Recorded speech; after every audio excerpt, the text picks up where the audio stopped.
Hello friends, welcome back to my channel. This is Priyanka and you are watching let's talk on. तो चलिए आज बात करते हैं स्ट्रेस पर।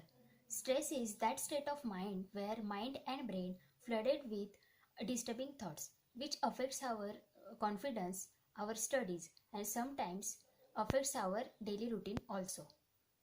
At this state of mind, our brain or mind flooded with these thoughts. This state, different thoughts gathered in brain.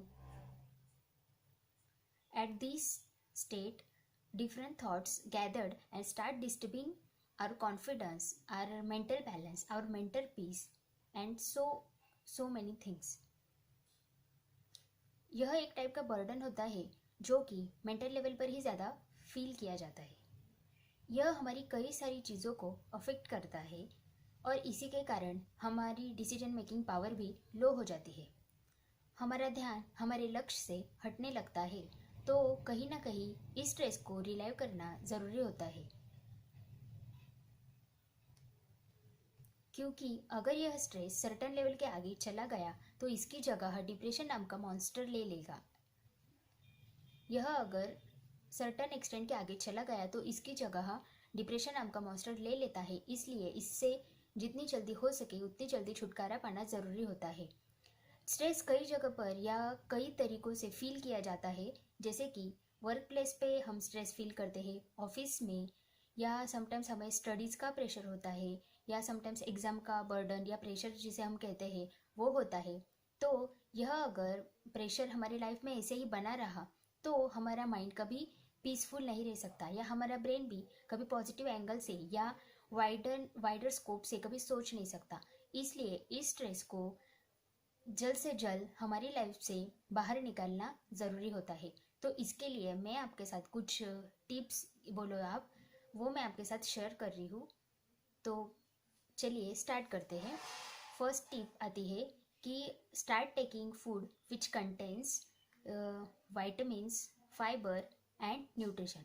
In short, start taking food जिसमें nutrition, fibre ज़्यादा मात्रा में हो।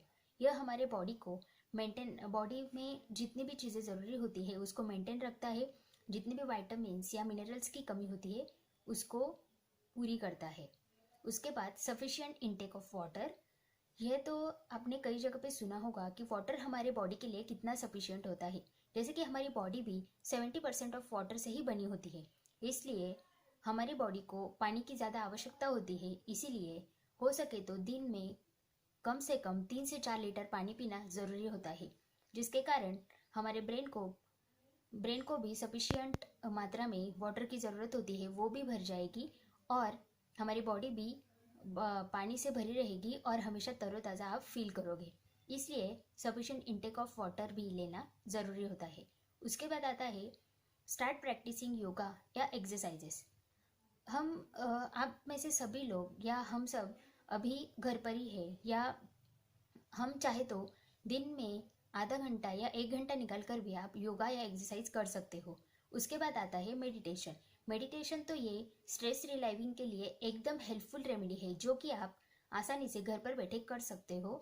और मेडिटेशन करने से आपके दिमाग को भी शांति मिलती है, माइंड में पीस बना रहता है और स्ट्रेस से छुटकारा पाने में ये काफ़ी मदद करता है। उसके बाद आता है start writing diaries.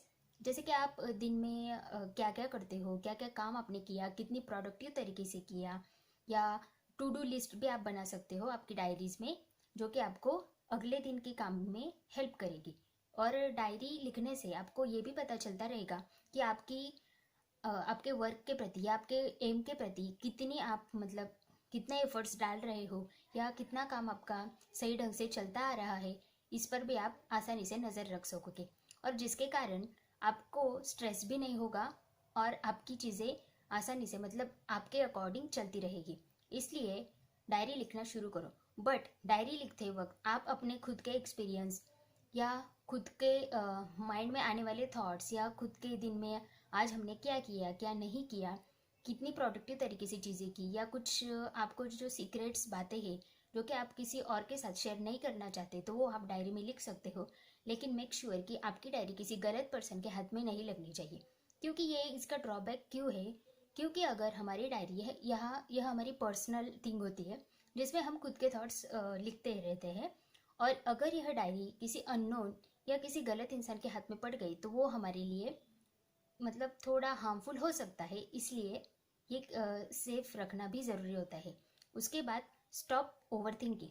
Over thinking ये ऐसी स्टेट ऑफ माइंड रहती है जिस वक्त हमारे माइंड में लगातार हो सके उतने थॉट्स आते ही रहते हैं, वो चाहे पॉजिटिव हो, नेगेटिव हो, रेलेवेंट हो, इररेलेवेंट हो, वैसे थॉट्स हमारे माइंड में आते ही रहते हैं।